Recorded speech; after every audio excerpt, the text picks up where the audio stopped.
কেমন আছেন আপনারা? আজকে আমার মনটা একদমই ভালো নেই। আপনাদের বালি আপুকে আজকে শাক সিদ্ধ খেতে হয়েছে। সবাই কত সুন্দর ফুলকো ফুলকো পিঠা, গরুর মাংস খেয়েছে, আর আমাকে খেতে হয়েছে শাক সিদ্ধ, যার কারণে আমার মনটা একদমই ভালো নেই। তো চলেন সম্পূর্ণ ভিডিওটা দেখেন, তাহলেই বুঝতে পারবেন কেন খেলাম। তার আগে ইন্ট্রোটা দিয়ে নিই।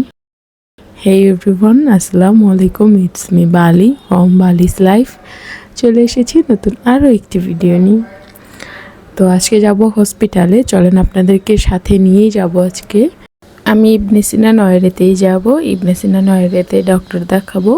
আমার ডক্টর সাথে আমি সিরিয়াল দিয়েছি, তিনি থাকবেন সকাল 11টা থেকে দুপুর 2টা পর্যন্ত। তো আকাশে প্রচুর মেঘ ছিল, কোনো বৃষ্টি ছিল না, শুধু মেঘ। অ্যান্ড যখন ডক্টর দেখিয়ে শেষ করে বের হয়েছে তখন বেশ ভালোই বৃষ্টি ছিল। আমি ভিডিও করতে পারিনি, বৃষ্টির মধ্যে ফোন বের করতে পারিনি। আমরা পুরো ভিজে গেছিলাম বাসায় আস্তে আস্তে। তার আগে চলেন সুন্দর এই আকাশ দেখতে দেখতে হসপিটালে যাওয়া যাক। অ্যান্ড এখানে হচ্ছে আমি আপনাদেরকে ফাইলটা দেখাচ্ছি, আমি যে ডক্টর দেখিয়েছি। আমি ফার্স্টে হচ্ছে, তো এই তো প্রায় চলে এসেছি হসপিটালের কাছাকাছি। আর এখন আপনাদের ফাইলটা দেখাই। এটা হচ্ছে আমি আগে গাইনি ডক্টর দেখিয়েছি, ডক্টর নাজলিমা নার্গিস।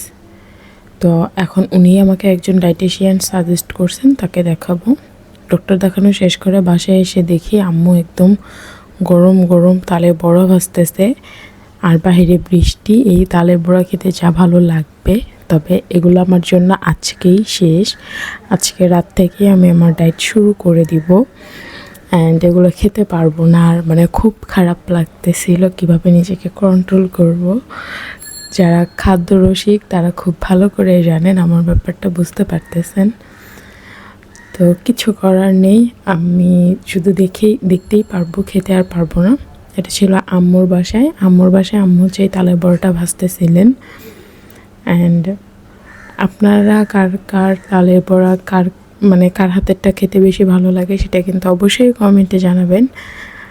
ভিডিওটা যদি ভালো লেগে থাকে অবশ্যই চ্যানেলটাকে সাবস্ক্রাইব করে পাশেই থাকবেন, আর কমেন্টে জানাবেন আপনাদের কেমন লাগলো। তো অনেকগুলো প্রায় আগেই ভাজা হয়ে গেছে। আমি মাঝপথে এসেছি, যার কারণে রেসিপিটা আপনাদেরকে শেয়ার করতে পারিনি। অনেক বেশি সফট হয়েছিল। এই যে হাতে এক পিস নিয়েছি, এই এক পিসে খেতে পারছি, এরপর আর খাওয়া হয় নাই। দেন মন টন খারাপ করে বাসায় চলে আসছেন। বাসায় এসে দেখি আবার আমার চালে ডুবো তেলের মধ্যে গরম গরম ফুলকো ফুলকো তেলে ভাজা পিঠা বানাচ্ছে। প্রথমে যে একটা দিছে, ভিডিও করতে আসছি, নষ্ট হয়ে গেছে। তো বলতেছে তুমি এটা ভিডিও করো না, এটা কাউকে দেখায় না। তো আমি বললাম সমস্যা নেই, দেখাই। দেন পরেরটা আবার দিবে আরেকটা, ওইটা আবার অনেক সুন্দর হবে, একদম ফুলে উঠে। তো এটাকে ফার্স্ট উঠাই নিল, উঠাই ভাজা উঠাই নিবে।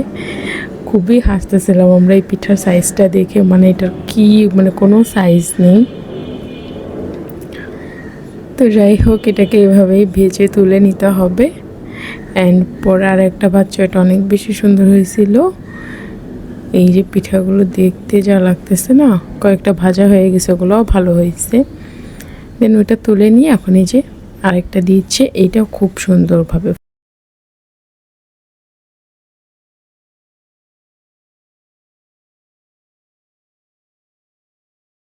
দেখছেন, এটা অনেক সুন্দর হয়ে উঠতেছে পিঠাটা, মাশাআল্লাহ। আর আমি এবার আমার জালেকে বলতেছিলাম পিঠা বানিয়ে কি চুলাকে খেতে দিয়েছেন। আমি শুনছি মানে পিঠাপুলি বানালে প্রথম পিঠাটা নাকি চুলাকে বা আগুনকে খেতে দেয়। তো আমার জালে এটা নিয়ে অনেক বেশি হাসতেছিল যে এটা আবার কেমন কথা। তো আমি বললাম এমনি আমি ছোটো থেকে দেখছি বা শুনছি, তাই বললাম।